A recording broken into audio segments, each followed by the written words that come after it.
Hey Slingers, welcome back to another week of the Wordslinger podcast. Have you thought about short stories as a part of your writing career? We're going to talk to Dylan Powell about how he's using short stories in his work. Stick around. It's the Wordslinger podcast, where story matters. Build your brand, write your book, redefine who you are. It's all about the story here. What's yours? Now, here's the guy who invented pants optional, Kevin Tomlinson, the Wordslinger. Wordslinger. Hey, well, I am Kevin Tomlinson, the Wordslinger, voice of indie publishing, so I'm told. And so I tell people. So thanks for tuning in for another week of the Wordslinger podcast.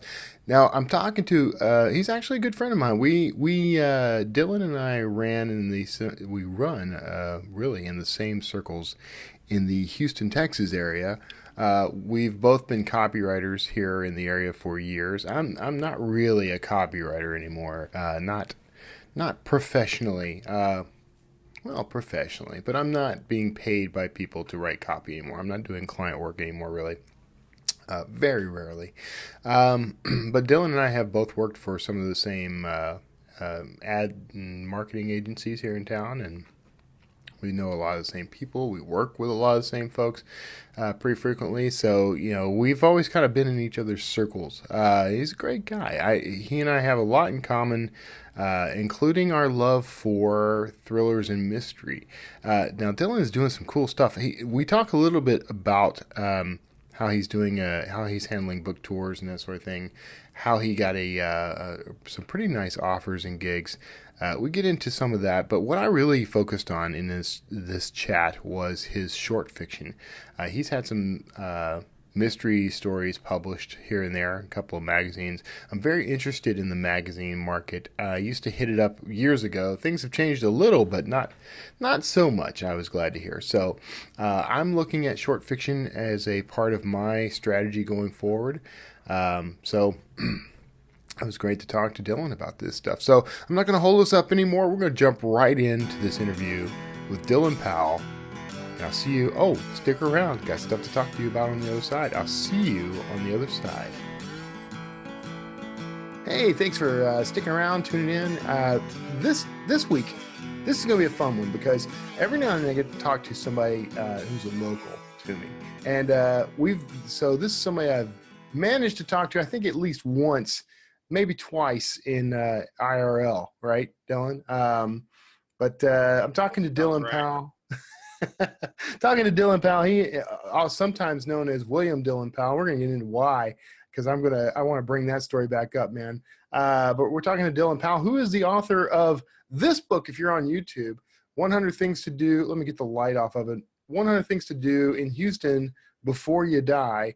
I don't want to cover your name or any of the important stuff there, man. So if you're not on YouTube, you're not seeing that right now, but you can check that out in the show notes of this episode at wordslingerpodcast.com. So, Dylan, man, first up, thanks for being on the show. I appreciate you being here. Hey, thanks for having me, Kevin.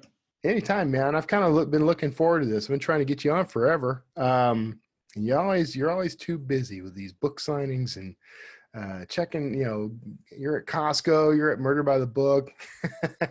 Every time I turn around, you tour more than I do, man. So first up, I want to get that story of why you go by William Dylan Powell, why your pen name is William Dylan Powell. Well, do you mind sharing that? I didn't even ask. Not at all. It's not because I'm pompous, even if I am. No, I'm kidding. The real reason is there used to be this guy, and I don't think he's around anymore, but his name was Dylan Powell. And back in the early days of the interwebs, when you Googled him, he was like a really controversial religious leader, and there was always some kind of like protest or run-in with the law. So whenever you Googled my name, there was always some kind of weird, unfortunate incident that came up. So I started going by 3 names just to separate myself a little bit from the crazy, so I could have my own kind of crazy. Yeah. I tell you, man, I don't have this worry. I own the name Kevin Tomlinson. I only know one other Kevin Tomlinson online, and the poor bastard has zero shot and having a presence online. So, all right, well, let's dive into your book, man. Because first, I didn't do a real proper introduction because you're actually this book is kind of a culture guide kind of thing, an activity guide. But you're an award-winning author, actually, right? You've written stuff that's in Ellery Queen magazine, Mystery magazine. I always get that wrong. Alfred Hitchcock magazine. These are magazines I read, and have always, when I was growing up, was aspiring to write for magazines like this. So you're the real deal. Oh, Sounds adorable. My tiny little dog is unhappy with something. The security alarm is going off. So you write fiction on top of this.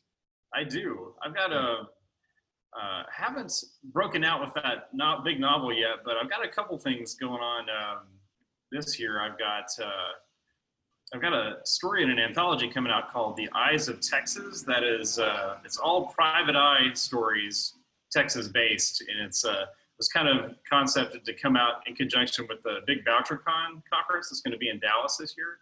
Yeah. And another fun fiction project I've got happening this year is called Guns and Tacos. This was just made for someone in Texas. But that's a Texas audience right there. Right. It's actually a brainchild of Michael Bracken. I don't know if you know him. He's out of Waco. He's written a lot of books, but super prolific short story writer. He's written like 1,200 short stories. Yeah. Insanely prolific. And Trey Barker, who's a West Texas native, and a fellow tech grad, who's actually lives in Illinois in a law enforcement capacity. But it's a down and out books project. I don't know if you know those guys.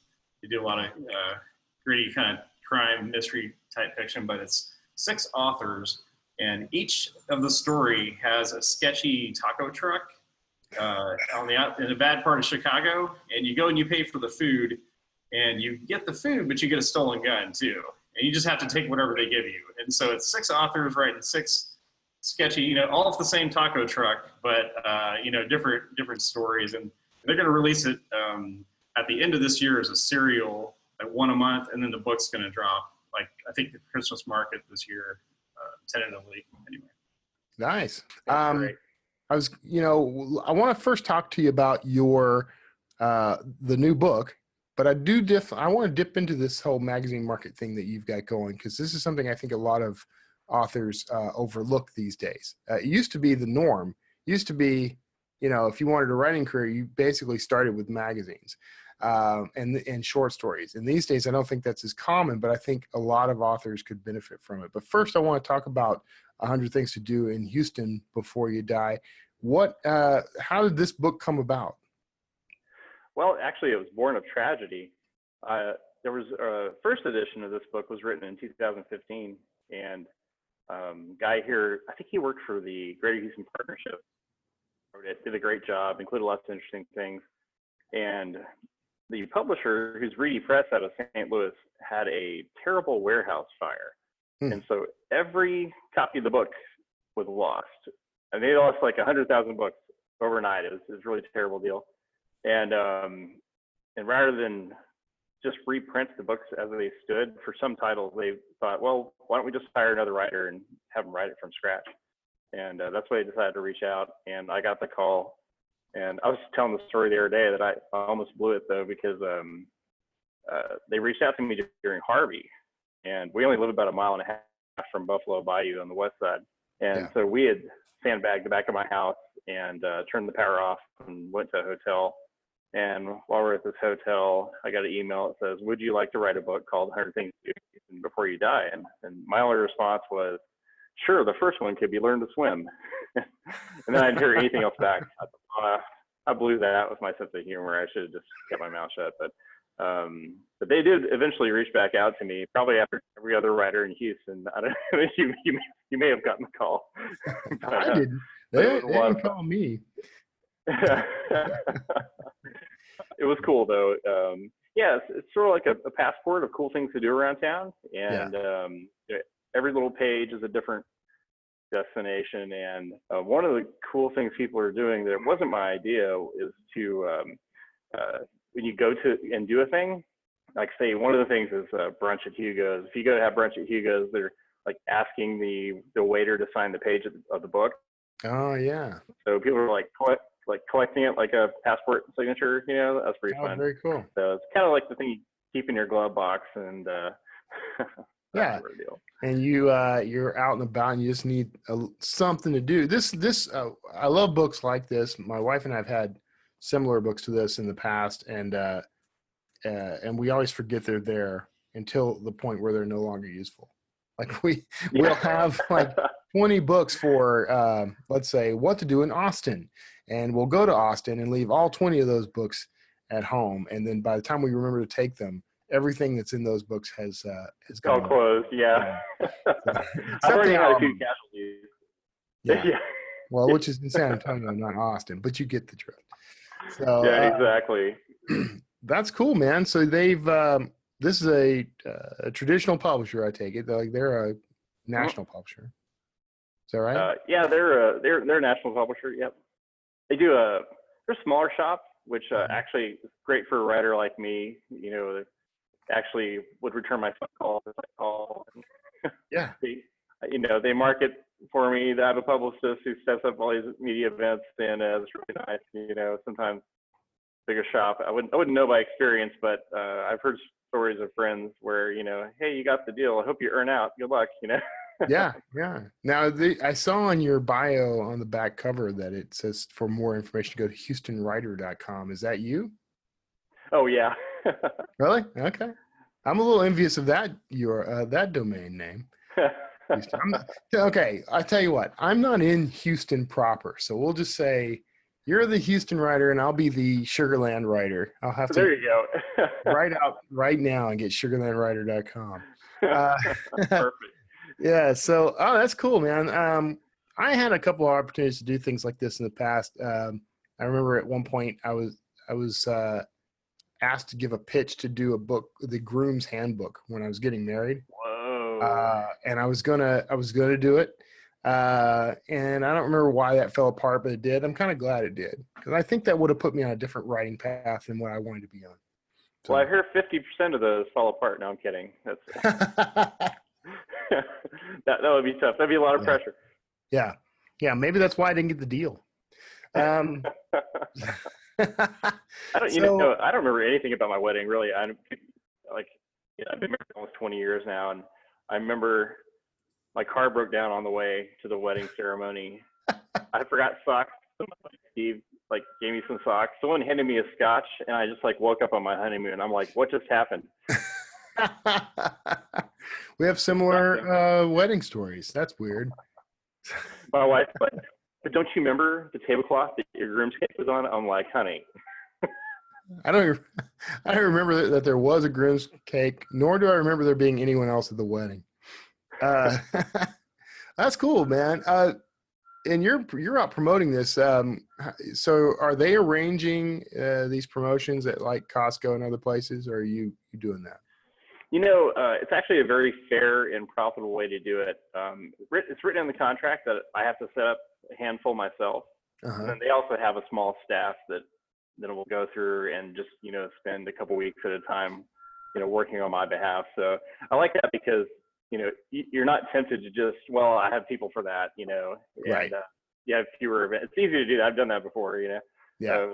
But eventually you sell fewer books that way. So, so it's kind of nice. It kind of keeps me working a little bit, but then, they do their thing and keeps things moving.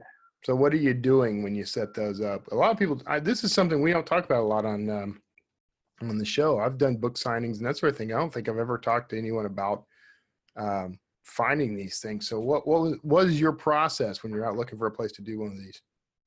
For this kind of book, I started with the things I included in the book, which was, cheating, but also that's not. Smart. No, that's not cheating, man. That's smart. Hey, what do you know? You're in this book. How about I come over and sell a few copies, And I had actually envisioned that, a lot of, practically everybody would want to be involved, but, everybody's busy and, sometimes there's a ton of red tape, you want to do a signing at the library, there's a huge bureaucratic process. Even though I've done all these books on Houston at the archives there, it's still you got to fill out this form and do that. And maybe I'll do it, maybe I won't. But and Right. sometimes I hit up places that I like that Costco was just the Costco that I go to every Saturday. So Right. so I scheduled the signing from at the same time that I'm always there on Saturday, and then I finished the signing, and then I just got up and went and got some toilet paper.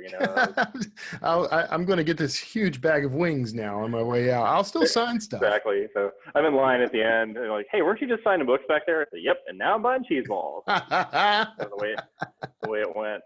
That's the way to go, man. But That's yeah, I have kind of. I really dig a lot of the smaller bookstores in town, like Murder by the Book. I love those guys over there, and Blue Willow's kind of by my house on the west side.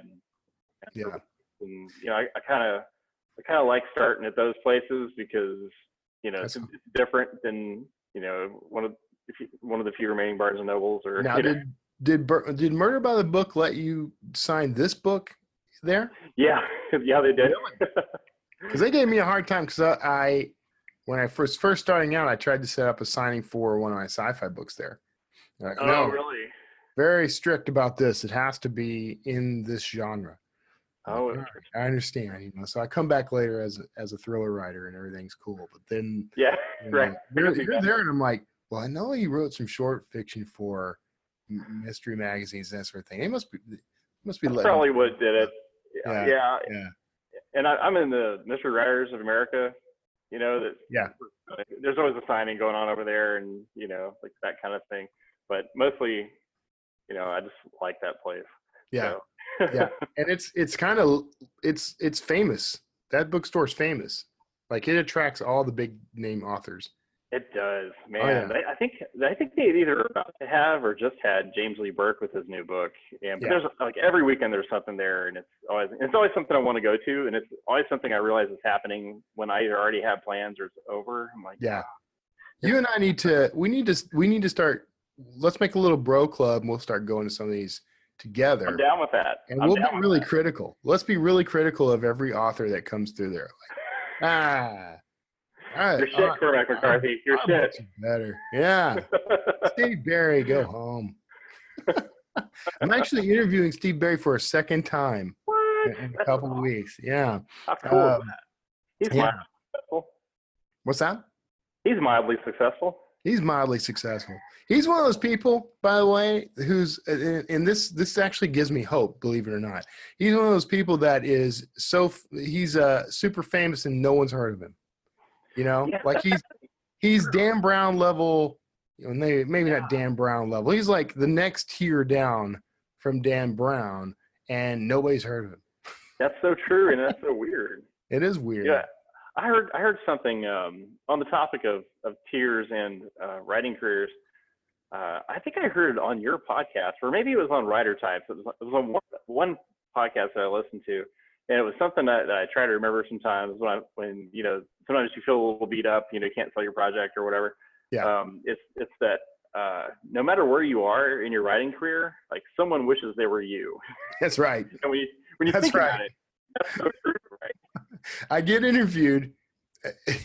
I mean, I'll have people say things about my level of success, and I'm like, I work out of a 3-bedroom apartment that I rent, but I get it. I mean, I make a living from it, and that's something a lot of authors can't say. Seriously, that is no small thing. Yeah. So that's you get, and that's good to remember though, because even the guys who even years ago, 2, 3, 4, 5 years ago, when I was not quite making a living at it, I still had people who wanted to be at the level I was at, and that's a very important thing to remember. That's a good point.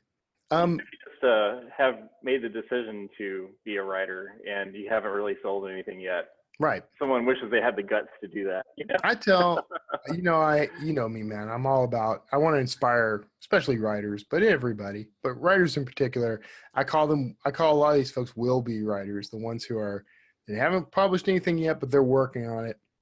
And I tell a lot of those folks, you're already way ahead of most people. Just sitting down every day to write something. It's true. So take some pride. If you can find the right people, I really like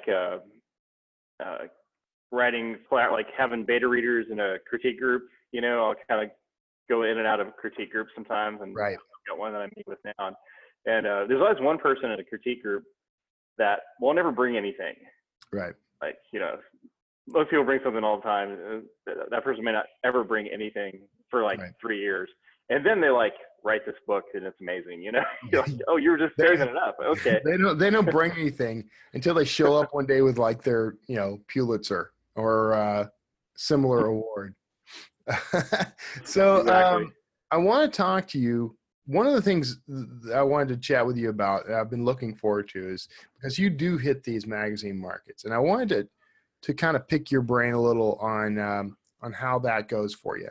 Because I mentioned this earlier, it may have gotten cut out because of all the technical issues, but this is a market that I think a lot of, especially indie authors, could utilize for a number of reasons. Income, because you can make pretty decent money as a short story writer if you're consistent with it, but also exposure to a broader audience. If you do happen to write books, it's a great way to introduce new readers to your work. You can make contacts in the industry. There's all kinds of reasons that I think that short fiction is a great tool for writers. What's your take on that? Like, what is it about it that attracted you? For sure. Actually, all those things are true. The thing that most attracted me to writing short fiction was the chance it gives you to develop your craft. Yeah. Without having to overinvest. Who's the guy who wrote the Kundalini equation? His name is Steve. Man, I'm drawing a blank. But I'll come back to that later. He's a really great sci-fi writer, and I think he's written some Star Trek episodes. But he did a lot of he's a martial artist, and he's written like a lot of martial arts novels where I've kind of read him in the past. But he said, get to the point where you've published 10 short stories, like had 10 short stories published, and you will feel, if you're just starting out, you will feel different than when you first started, because you're developing your craft, you're learning the concepts, you're learning to execute, you're learning to be harsh on the work, and you can do it, and it won't take you. It's just like a short story investment. And that's really the biggest reason I wanted to start writing short fiction is because, I just wanted to learn the skills, and it was a format that was, user friendly. But yeah, all those other things are totally true. It's not like some people can totally, this isn't the 40s, so it's tricky to make a living off short fiction, but people do make good money off it. Michael Bracken, who I mentioned earlier,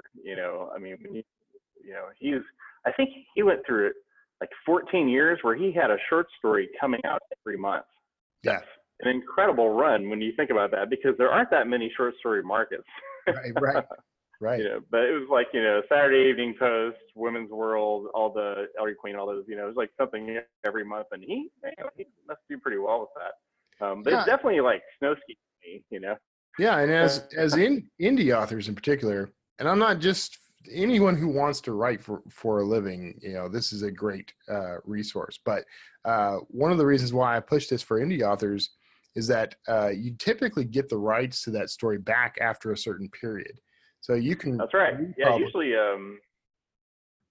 Totally. Like first, was it first North American sale rights or whatever? Right. Is what most magazines sell, and then after that, if you want to do a collection and publish that, there's some publishers that just do that, or people publish it on their own.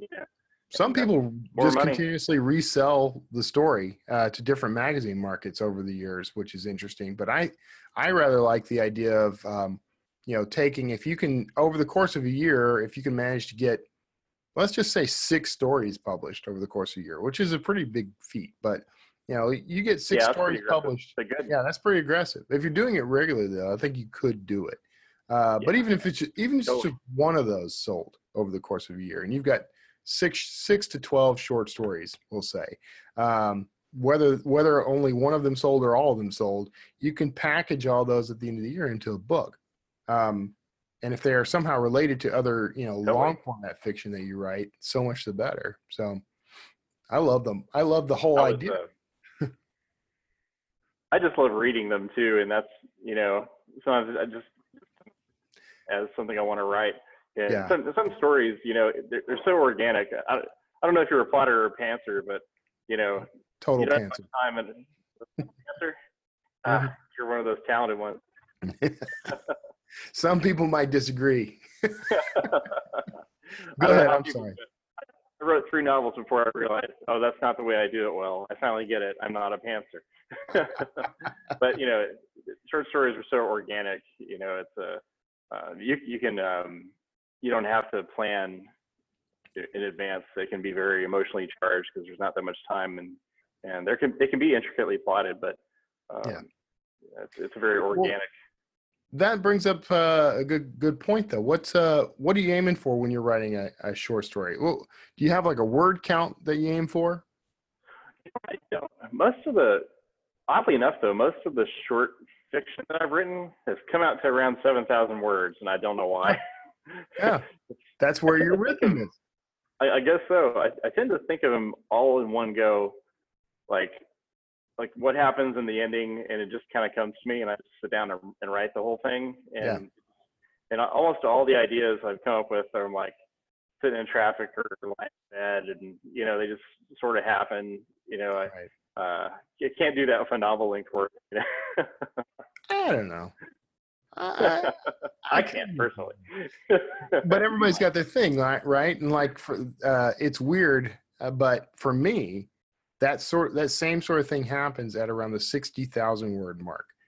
My books, if I just write without paying attention to word count and I hit the end, I can almost count on it being between 60 and 70,000 words every time. And that's just the way it works out. Yeah. So I was talking to another guy who said the exact same thing. Oh shoot, gentleman in East Texas, I can't recall his name offhand, but he's a playwright by trade, and he said the same thing, because the way he's used to writing plays, like they usually are about that length, and after that, yeah, someone pulls out a gun. Yeah, which is not to say that I always button up the ending right away. Sometimes I have to go back and do a little rewriting, and that book gets a little longer. But yeah, for the most part, I write a story, and it's beginning, middle, and end. It ends up being around that length. So I understand what's happening. I think I understand intuitively what's happening with you with the 7,000 word mark. I don't understand statistically why that's happening, but maybe that's something we should study. Maybe so. Oh yeah. How are you? So when you're pitching these to magazine markets, are you doing this? Are you sending the story in total, or are you sending a query, or and how are you tracking that when you do that? Yeah, sending the whole manuscript. Usually, there's not a lot of querying going on in that market, and there's software you can keep track of what you sent where. But usually, I just do it. I had built a spreadsheet a long time ago, and I just used to using it, and it's, hey, who did I send it to? But almost always, I have a market in mind when I write it, because I have a concept, and I thought, that'll be perfect for this thing over here. Yeah. And that actually brings up something else I wanted to mention about short fiction. I was talking about this. I sat on a short fiction panel at Sleuth Fest in Florida this past year. Which, by the way, did you know iguanas always live in trees? Iguanas, like at the end of the branches on the trees. It was very awesome and creepy. Wow. Like an alien landscape. Yeah, exactly. It's really interesting. Saw some parrots too. But one of the things I was talking about was the great thing about, everybody's got a novel in a drawer somewhere. Writers have a novel in a drawer somewhere. Right. And even if you don't count the ones where you didn't know what you were doing, or you felt like you didn't know what you're doing, like there's a good novel in a drawer somewhere. Well, the great thing about writing short fiction is, say you have a market in mind and you write something. Maybe editor didn't like it. There's a million reasons why someone kicks something back to you, even if it's great. But the great thing is you can build up an inventory and have, 20 stories sitting around, and you didn't waste, 10 years writing those things. And anthologies have become a big part of anthologies. Can you tell I'm from Texas? Anthologies have become a big part of the fiction market, because someone will concept things like, like an 80s themed crime anthology, and they'll be like, oh, hey, does anybody have any, call for submissions for 80s stories? You have one sitting around because you've been writing short fiction, Right. To build inventory, of those things. Sometimes, people reach out to me and say, hey, do you have anything, about this? I'm like, nah, I don't Yeah. really have anything, but See, I can write this something. is I don't pre-write that stuff, and maybe I should. I'm too impatient though, dude. If I write something, I want it out in the world. That's Yeah. probably a weakness I have. But the way I compensate for that is I can put 10,000 words or so down on a page in a day pretty easy. So if someone contacts me and says, hey, do you have a short story on topic awesome. X? I'll do that. But I would much rather have, yes, let me go through this file. Yeah, this one is available. I'd much rather have that. It's funny the way those, I mean, if you crank out 10,000 words a day, there's no reason. You are the inventory. Yeah, but that's stressful. Yeah, here's what's Funny how bad those about things work, though. Yeah. Typically I'll write, so like I remember one year, actually, I think it's the same group that did the Eyes of Texas anthology I'm going to be in this year. I think when Bouchercon was in Louisiana, I was in New Orleans a couple years ago. Yeah. They were doing an anthology. It was like all Bayou related things. Right. And I thought, oh, that sounds fun to submit to. So I wrote a story that involved, how they found all these cars in the bayous here in town. Like there's like 150 cars stolen or wrecked, or some with remains in them, that are still in the bayous of Houston to this day. Right. I thought, well, that'd be a cool idea. So I wrote a story about a guy who's a contract diver for the cops who was diving a wreck and found a bunch of money in a car and was trying to figure out how to steal it and keep it without getting caught. And it didn't get picked for that anthology, and I was kind of disappointed. So I sent it around to some other places. It wasn't quite right. And then this new magazine called Switchblade opened up, runs out of LA, and it was kind of dark, noirish story, and it was kind of a dark, noirish publication. I thought, hey, that's pretty cool. So I sold it to those guys. And then that's the story that got picked up for the Best American Mystery Series this year. Oh, nice. Or last year in 2018. Because someone saw it somewhere. It's a new magazine, so it's not now. It was when it came out. That's pretty cool. How are you finding the markets? Like, I'm sorry. Go ahead. Oh, God, that's okay. I was just gonna say I was finding like a like an underground publication that I was just involved with because I love that no one would ever see, and I was cool with that. And then it turned out to be this high profile thing where like I'm in there with Lee Child and James Lee Burke. I was like, oh no, what happened? That's sweet. You want that. How are you finding the markets though, or how are you discovering that someone wants a story about bayous or whatever? How are you finding that stuff? Nowadays it's usually people reaching out. There's also a mailing list called the Short Mystery Fiction Society. Okay. It's kind of I think it started out as a Yahoo group, but now it's it's an email list that people talk about new markets and things like that. Yeah. I think it's run by a guy in Dallas named Kevin Tipple, if I remember correctly. But that's a good way to find new markets for that sort of in that genre anyway. Right. That's good. Those are good tips. And otherwise, it's just like, who do I read kind of thing. Right. And you hit on a couple of things I think are important, and we'll wrap up after this. But the two things you said that stuck with me when it comes to like magazine markets, short story markets, is one, you like to read short stories, and that's not true of everybody. Sometimes I find short stories kind of annoying. So if you don't like short fiction, though, then you're probably not going to be very good at writing short fiction. And then you also mentioned hunting for the right market. You read those magazines, so you write with that market in mind. That's good advice. I do, even with anything I try and sell, I typically have a place in mind. Now they might not have me in mind when I pitch it to them, but right. But I do have somebody in mind. Yeah, no, that's important. These are important things, man. All right. Well, look, despite our technical issues, that was the combination of difficulty and issues. Despite that, our dishes, I've really enjoyed chatting with you, man. I always enjoy chatting with you. We don't do it enough. Likewise. I agree. We should do this more often. We should. We're like 15 feet away from each other practically at all times. So there's really no excuse for us to not get together. Let's do that, man. We'll That plan. sounds good. We can get together and do one of the things in my book. Exactly. We got a whole book. We don't even have to get ask. Nitro Coffee somewhere.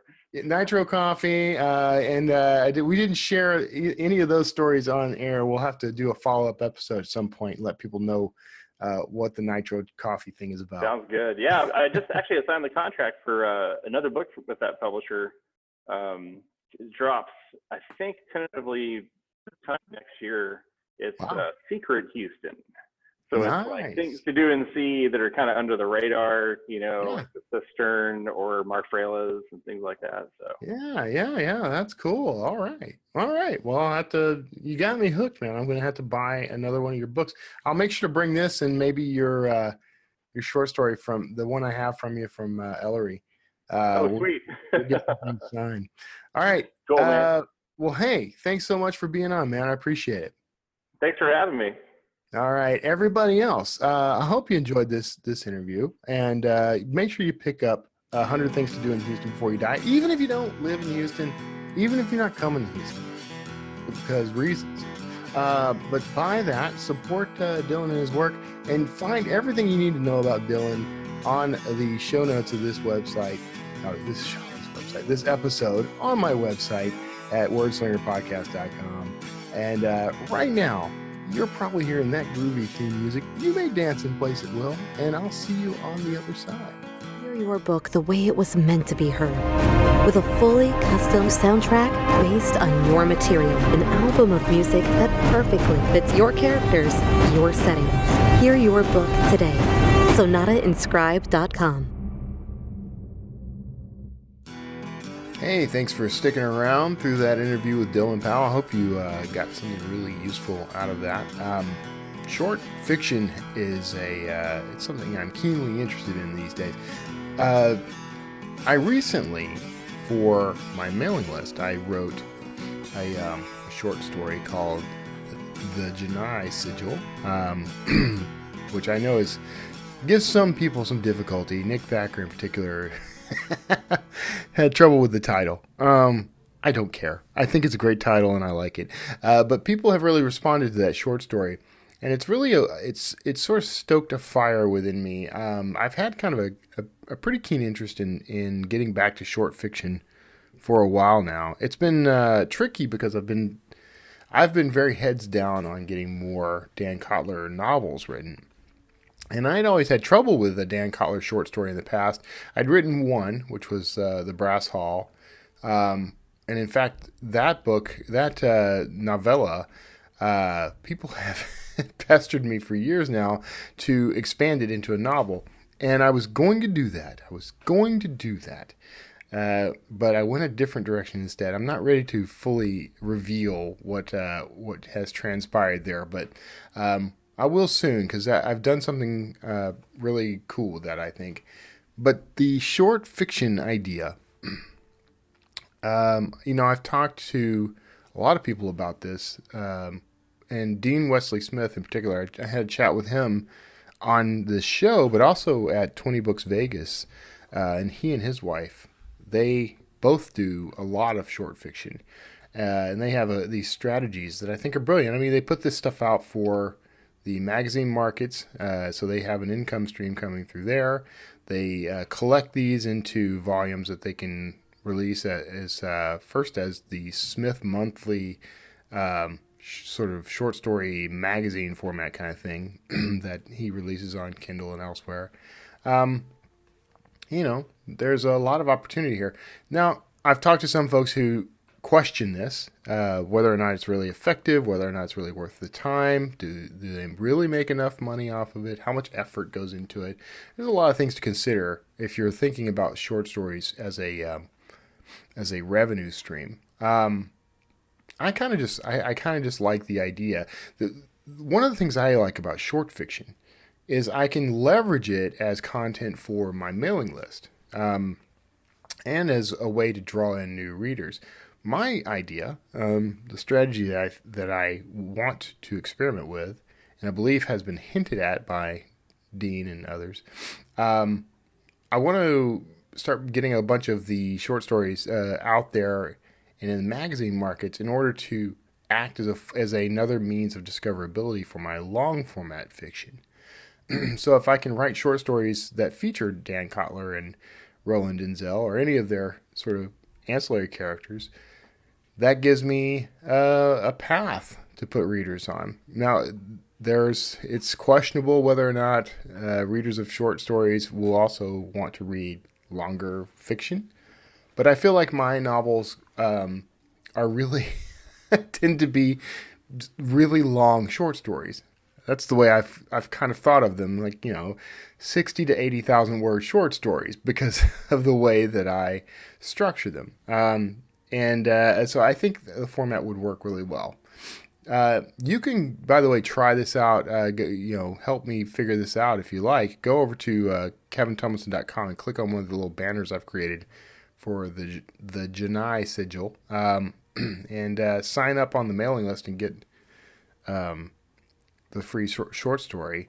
Now, that'll also give you an opportunity to kind of see what I'm doing with my mailing list, because I'm doing something a little different. I do have some autoresponders not on that list these days, mostly because while I could create the funnel and I could nurture the leads and get them to try them out, try out the books and that sort of thing, it didn't feel personable enough when I was doing it. I revamped everything for this whole personable concept that I work from, which is to engage directly with these readers in a regular newsletter. And I try to write something weekly, and I try to make it less about marketing the work and more about firmly establishing a relationship with these readers, so that when I do market the books, they are more interested and engaged, and they are more willing to help. On that note, so I spent last Saturday going back through Coelho Medallion.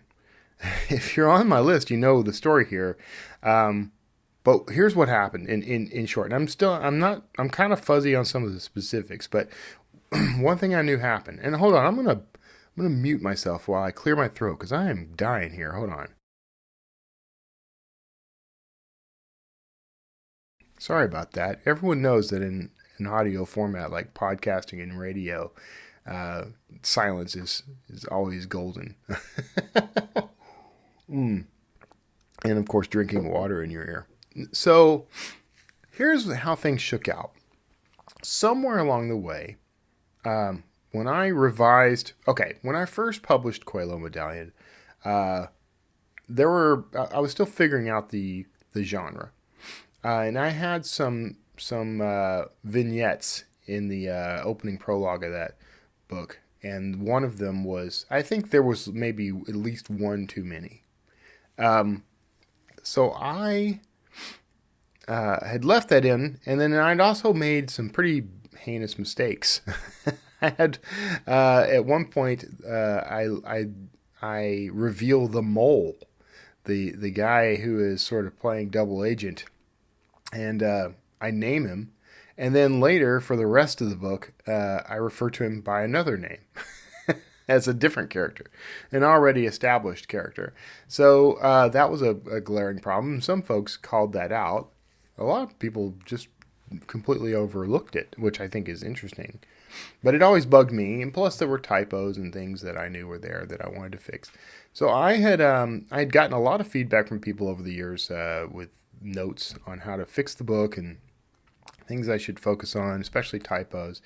And so I had gone through, I believe it was early last year, early 2018, had edited the entire book using the feedback I got, gave it to a select number of beta readers who were willing to reread a book they already had, and I got it pretty clean. And then I uploaded that to Amazon.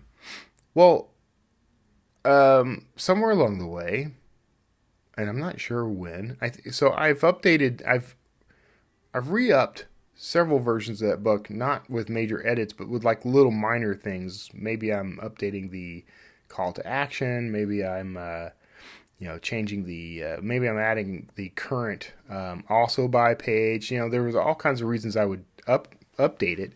somewhere along the way, I updated it with an earlier draft that still had typos and other problems, some pretty big ones. It had been edited. It had been edited to remove the major problems. It even had my sort of author's note, my additional author's note at the end, explaining that I had edited the book and fixed things, and this was the final time. I was never going to edit it again. Turns out that wasn't true. So, I don't know how, but I overwrote the clean version with a less clean version. And I can sort of figure out approximately when this happened because I started getting several negative reviews in a row about the editing. Saying a lot of them would say it was a really good story, but the editing just turned them off. Really needs editing, bad editing, poor editing. One lady gave me a whole bunch of examples, which was kind of nice because then I could find those in the document. So clearly something had gone wrong, and I don't know exactly when, I don't know how, but I overwrote it. I was blaming Amazon forever because I'm like, I keep uploading in a clean version, but they keep putting out the old crappy version. Turns out it was me all along. So I dove back into this on Saturday of last week, and I spent an entire day running my editing process. My new system, which I'm going to dive into that a bit more later. I've talked about it in the past, but I've got some news on that front. So I used my system, and I also incorporated notes that I had from readers, including the original notes. So I went through this whole process of cleaning the book up, got it back up on Amazon, gave it a couple of days, and on Tuesday of this week, I sent an email to my mailing list, and I said, subject line was something like, I goofed and I could really use your help. And I went on in the email to explain exactly what I just told you, that somehow I overwrote the book, I was getting negative reviews. And so I put a link to the book and I said, if you have read this book and you have not already left a review, if you liked the book, I would really appreciate a good review on Amazon. Actually, I don't even think I said give me a good review. I think I just said give me a review, an honest review. I didn't want anyone fawning over it if they hated it. I wasn't trying to game the system.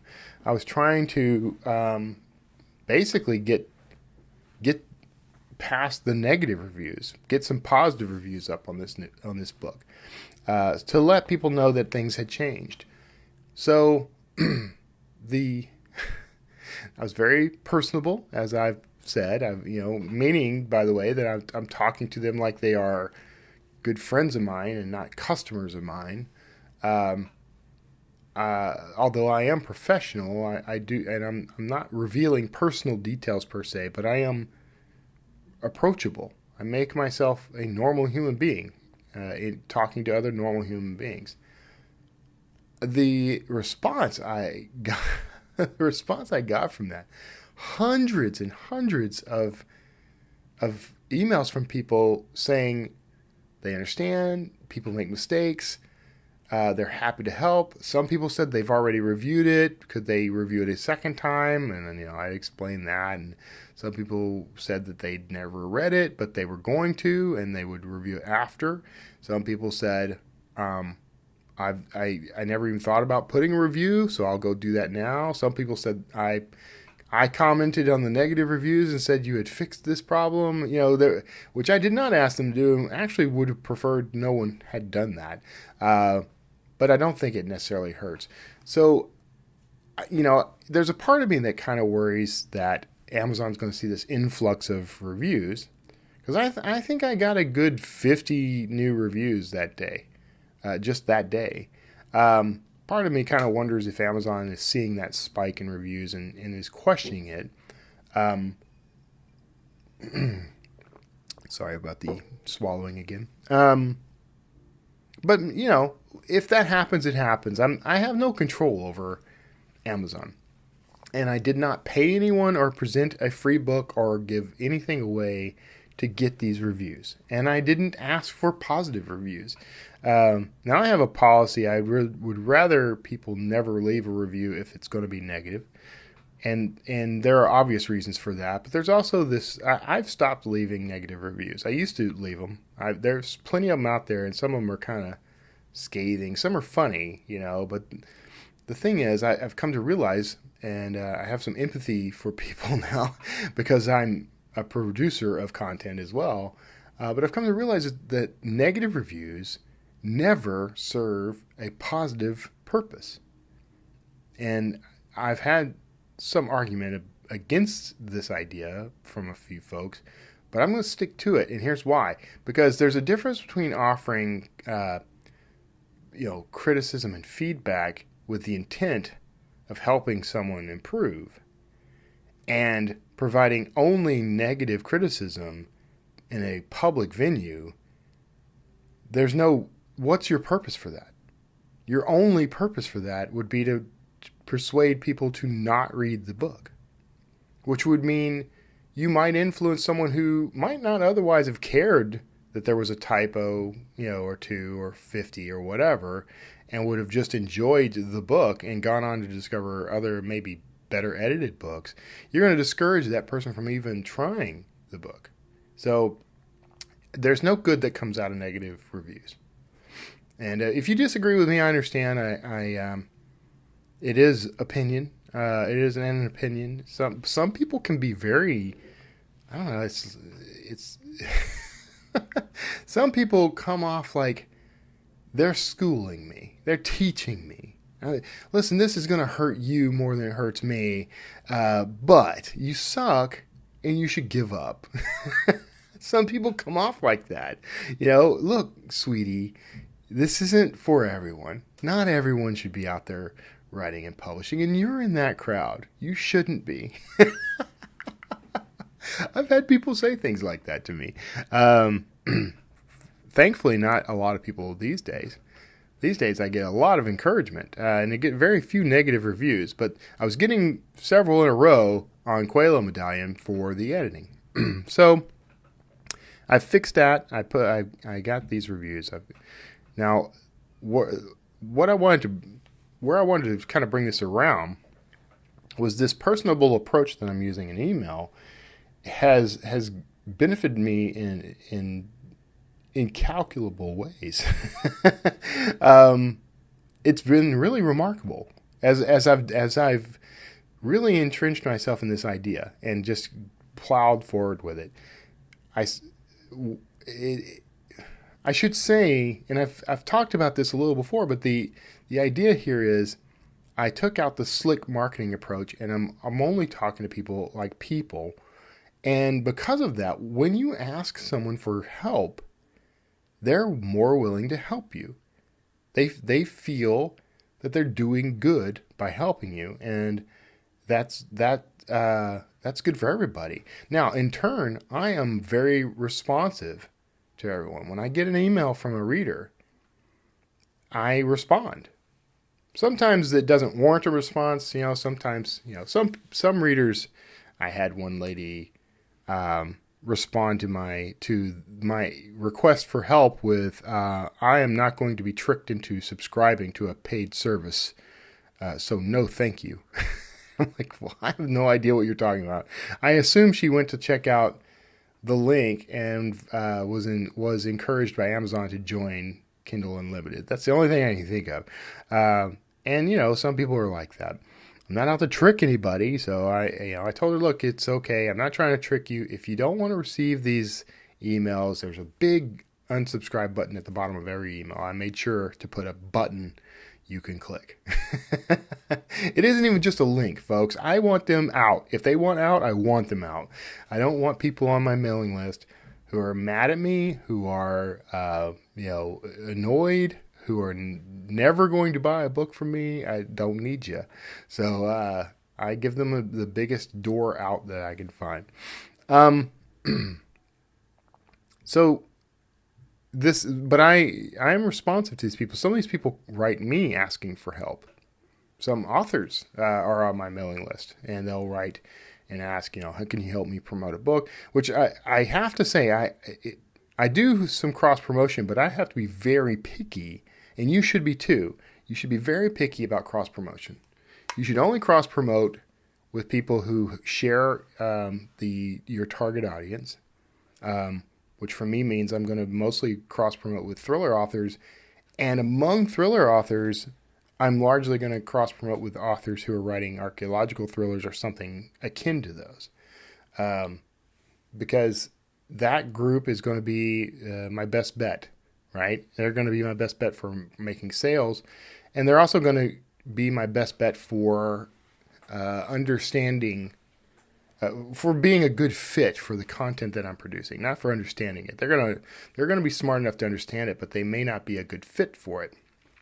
I share lots of little essays and anecdotes about history and archaeology, and quirky little things that I know readers of my books will enjoy, because the feedback I get from them is they love that stuff in the books. So I give them some of that, reveal some of the research that I'm doing. I shared a story about the nuclear Boy Scout, for example. I shared a story about the comparative mythology. How we've got these mythologies in the world that all sort of circle back to the same concepts. I've shared several stories like this, and I know that my readers love it because they tell me, and they feel comfortable telling me. And when they tell me, I respond. And maybe I give them more information, or maybe I share another little tidbit, or maybe I just say thanks. Thank you for your support, and I appreciate your kind words. And people hear that a lot. It is kind of an almost automated response, but sometimes there's nothing else I have to say. But I get people who ask me for help with their promotions and things. But I largely get people, if someone asks me for something, it's usually like, is it okay for me to forward this to my son? Is it okay? Do you offer print copies of your books? Do you have audiobooks? People ask you that stuff. That's market research. When people ask you for a different version of your book, you know that there's a market for it. If you get a lot of those, there's a big market for it. I'm starting to get people ask when I'm going to put these books on a wider platform, wider distribution. And if you've followed me for any length of time, you know that all of my books outside of my Dan Kotler books are wide. But my Dan Kotler thrillers right now are exclusive. So I'm using KDP to build momentum for these things with the intention of, once I'm aiming for 12 books in this series before I start going wide with it. And I've got a whole strategy in mind for this. And I'll be testing that as I go. But now I know that there are people on my mailing list who want those books on different platforms. That's market research. And I'm happy to accommodate them as soon as I can. So that's, the whole personable email approach is treat your mailing list as if they're a bunch of friends and family that you maybe you don't know that well, but you want to keep in touch, and you're being polite and you're being civil. It's a great opportunity to to experiment, to share. I share some of the research I find because depending on the reaction I get, I may choose to actually write a novel or short story based on that research. And when I say research, I mean I'm not going to university libraries and cloistering myself off in a room somewhere, stooped over a dusty tome, reading by lamplight or something. My research is the books I'm reading for enjoyment, to just inform myself, the videos I watch on YouTube, programming I watch on television, conversations I have with others.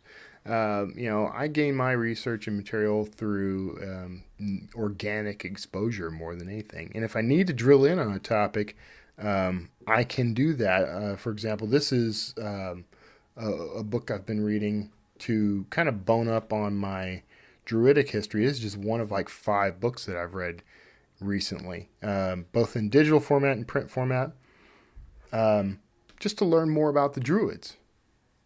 Some of the things that I'm writing about involve Druidic culture and their religious practices. So, but I enjoy reading this stuff. So it's not work for me. It's just more enjoyment, and then I get to take what I learn and use it. So that's a lot of fun.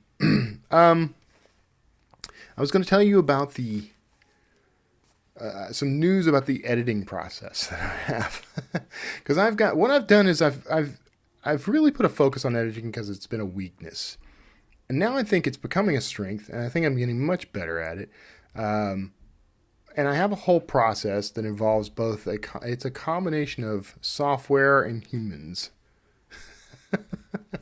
And the humans are integral to this process, by the way. They're in no danger of being replaced. And the software is malleable as well. What I've been doing is experimenting, and as I try things out and something else works a little better than the last thing I tried, I'll replace it, and I'll tweak the system. I'll take the steps and reorder them. And right now I've got 7 steps, a 7-step editing process, which sounds like it might be complex, but it's 7 really stupid, easy steps that I can do. That in effect I was doing anyway, but in changing the order of operations and in changing the tools, being selective about the tools I'm using, and being selective about when in the writing process I'm applying this editing, I've made a lot of, I've come up with something that works very smoothly for me. And it's plug and play, so it should work smoothly for any writer, just taking out the things that they don't care about and plugging in the things they do care about. For example, not every writer uses Scrivener. Scrivener is a big part of my writing process. So if you prefer to work in Microsoft Word or Google Docs or IA Writer or something like that, Ulysses, you can replace Scrivener in this process, and the process itself remains the same. And the same with Microsoft Word. Microsoft Word's a part of my process. Grammarly is a part of my process. It could easily be Pro Writing Aid. It could easily be Hemingway. It could easily be Google Docs. It could easily be, you name it. So the technical side of stuff can change and is flexible. The order of operations is what's really revolutionized things for me, and I think it will work for you as well. And then the human component of this is sort of the double check my work kind of thing. Enlist other humans. I am very keen on owning my entire process. Sometimes to my detriment in the past, but I think that it's paying off. And I own every aspect of my process now, including the editing, which I used to outsource entirely. Now I sort of have a hybrid outsourcing model in that I'm not doing the editing entirely myself the way I did early on, which led to lots of mistakes and problems left in the manuscript. I am at a point, however, where if I chose, I truly believe I could stick with just my editing and have an MVP, a minimal viable product. However, I've found that no matter how well my process works, the automated and software-driven side of it, humans still find errors in this thing. So I think the human component is necessary and vital. So beyond that, all that. So I've talked about the personable aspect of I've talked about the personable aspect of the emails. I've talked about this new process. The news is that I'm writing a new nonfiction book that is all about this process plus other aspects of what I'm calling the Wordslinger method. And hat tip to Roland Denzel, who is basically being he's supporting me in a lot of this and has nudged me with a little side project he and I are working on. But also he's been very encouraging. But because of our conversations, it was sort of top of mind that I should do a new book. I had thought about, I may still do this. I thought about updating 30 Day Author with everything that I've learned since I wrote it.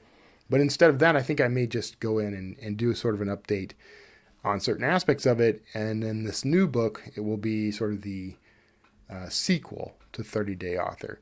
I have to also give a hat tip to Joe Russo of We're the Russos, because he had asked me for a rundown of my editing process, because he's nearly done with his new book. And I had written it all up for him and realized that I had a pretty well organized series of steps here. And I immediately pasted that into Scrivener. And because I got interested in it, I fleshed out the rest of the book while I was in there and wrote about, in the past 2 days, I've written 10,000 words in this book. And I put a sort of arbitrary target of 60,000 words. Who knows if I'll need that much space. Nonfiction is a little different than fiction, but the way I look at it, I've written 10,000 words on this new book. I must be enthusiastic about it. And where 30 Day Author was very focused on sort of inspiration and encouragement, giving you that formula that I give people about, how to determine your daily word count, for example. I give you the 30 Day Author formula in that book, which I give everyone for free, and it's just a common sense formula anyway. But there was in 30 Day there were these steps, processes, but it was mostly about getting your head right, your head game, your mental game. It was encouragement to write every day. It was suggestions on how to improve craft and how to get better at writing, how to even get a little faster at writing. It was a lot of tips, but not a lot of resources. So this book is more about tools and resources, and it's more about a processes actually, because I've got not only this editing process that I've kind of outlined for you here, but I've got some other tips on basically just how to capture your lightning in a bottle and get your book written. How to I'm going to have some minor marketing tips, like an author 101 kind of thing. It's going to be filled with some useful stuff, and I'm real excited about it. If I keep going at the rate I'm going, it should be written in the next few days. So that's fun. Anyway, so there we are. That's news. Normally I wouldn't even announce something like that this early, but I think that this is going to be a useful book for folks. I'm very excited to pull it together. And maybe I'll get some feedback from people for a few things maybe you would like to hear or like to see, or if I've given you tips on this show that you think I should expand on, feel free to hit me up with that stuff. So anyway, that's it. We're going to go ahead and wrap up. I appreciate you being here and sitting through. I hope you like this new format. Let me know. Comment on this post, on the show notes at wordslingerpodcast.com, or you can email me from that site. You can hit me up on Facebook, Twitter. Just search Kevin Tomlinson on pretty much any social media platform, and you'll find me. Let me know on YouTube as well. If you're watching this on YouTube, you can comment below. I try to keep up. I'm getting a little better about checking more regularly. I need to get much better about it. But let me know. Let me know what you got, what you're thinking. I can always, consider it. If not flat out use the tips you give. But I'm enjoying myself right now. I'm having this is a very good time in my writing career. The books are doing very well financially. I'm I'm enjoying the work more than I have probably in my entire life. And I'm trying to convey some of what's making that work for me, some of what's making that happen for me in this book. So I'm hoping that you'll pick up on that vibe and dig it. So anyway, and thank you for the folks who have let me know that they're listeners and that they are really enjoying the show. If you are a listener, go and review this show on Amazon in iTunes. I'm not Amazon, and Apple iTunes. Just search Wordslinger Podcast in the podcast section there, and leave a review for the show. It helps with discoverability of the show, of course, and it helps with my ego. It helps me know that, because I know there's a lot of people listening, but I think I just generally forget to ask people to leave reviews. So if you could do that, I would appreciate it. And beyond that, we're going to go ahead and close shop here today. I hope you enjoy your weekend. It's cold here in Houston. You can tell by the sweater I'm wearing. It's cold here, and it's probably cold where you are, considering the whole polar vortex thing. So stay warm, stay safe, stay healthy. God bless each of you, and I'll see you all next week. Hey, thanks for tuning in to the Wordslinger Podcast. Now, you can support this show by visiting wordslingerpodcast.com. That's where you're going to find back episodes, books by me, and links to anything and everything Wordslinger. And be sure to subscribe to this show on iTunes, Stitcher, YouTube, and anywhere else fine podcasts are sold. I'm Kevin Tomlinson. Thanks for tuning in, and we'll see you next time.